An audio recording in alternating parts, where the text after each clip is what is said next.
ঢাকা ভার্সিটির ইতিহাসে বা অন্য ইতিহাসে যদি বলি তাহলে 15 বছরের এই স্বৈরাচার শাসনের পর আসলে এটা আমাদের জন্য অনেক আনন্দদায়ক এবং এতে ইনভলভ হতে পেরে আরো ভালো লাগছে আর কি। এটাই মানুষের কেমন স্বতঃস্ফূর্ত সারা দেখছেন, মানুষ কিভাবে জড় হয়েছেন? হ্যাঁ, অনেক মানুষ, মানে চারদিক থেকে সব টাইপের মানুষ, শুধু এমন না যে স্টুডেন্ট, যে কোনো ধরনের জেনারেল পাবলিক সবাই অনেক হেল্প করতেছে, তো যে যেভাবে পারতেছে আর কি। আপনারা কোন বুথের অধীনে বা আপনাদের বুথটা আসলে কোথায়? আমি দেখছিলাম ঢাকা বিশ্ববিদ্যালয়ে অনেকগুলো বুথ বসেছে এবং ভলান্টিয়ারদেরও কিন্তু লিস্ট করা হচ্ছে, লম্বা লিস্ট, স্বেচ্ছাসেবী যে কার্যক্রম।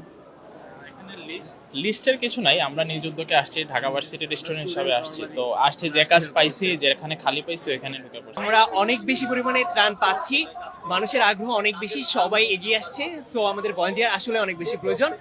অলরেডি অনেক ভলান্টিয়ার আসছে, আপনি দেখতে পাচ্ছেন। আমি 20 মিনিটের মতো বসেছি, 94 জন অলরেডি আমার কাছে রয়েছে। আমি দেখতে পাচ্ছিলাম আপনাদের টিম 4, অর্থাৎ আপনারা কিন্তু এখানে 4টা টিমে ভাগ করেছেন, এখান থেকে শুরু হয়েছে, তাই তো?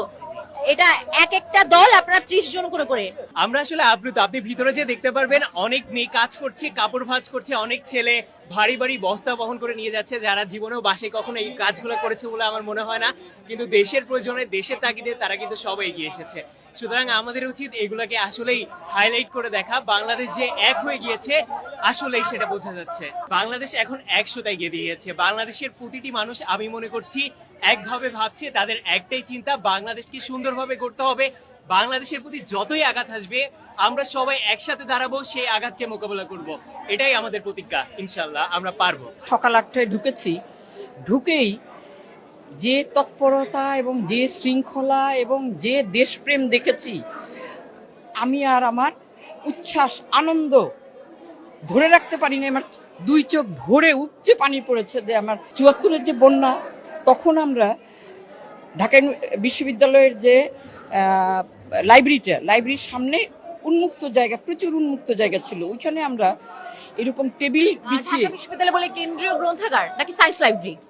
ঢাকা বিশ্ববিদ্যালয় কেন্দ্রীয় গ্রন্থাগার। যখন বন্যা হলো, আমরা তখন কোথা থেকে আসতে এরকম এতটা উচ্ছ্বাস, এতটা মানে এত কিছু ছিল না তো তখন। কোথা থেকে ট্রাক ভর্তি করে খালি আটা আসতো, আর আমরা এক গ্রুপ, এই ঢাকা ইউনিভার্সিটির ছাত্ররা এক গ্রুপ ওইখানে এবং আমতলায় এই টেবিল বিছায় ওর মধ্যে রুটি বেলতাম, এক গ্রুপ রুটি ভাজতো, এক গ্রুপ প্যাকেট করতো। দেখো, এগুলি মনে হলে আমরা এখনো মানে লোম খুব খারাপ হয়ে যায়।